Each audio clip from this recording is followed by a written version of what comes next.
Hello everyone, welcome back to our new video. In this short video tutorial, I will show you how to create favorite list in WhatsApp. Just watch this video till the end and do not forget to like the video and subscribe to this channel for more videos.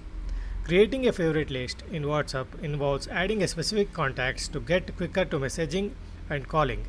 To create or add a contact to the favorite list on WhatsApp, first open the WhatsApp on your mobile device. Then tap on three dots menu in the top right corner. Select settings from the drop down.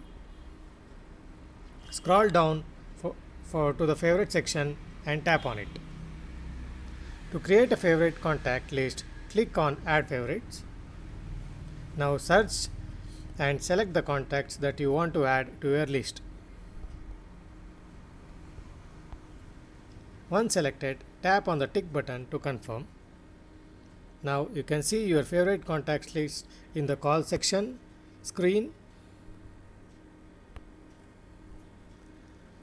and in the chat section screen also. By following these steps or by doing these steps, you can easily create favorite list in WhatsApp. Thank you for watching this video. I hope you like it. Please do like, share and subscribe to my channel.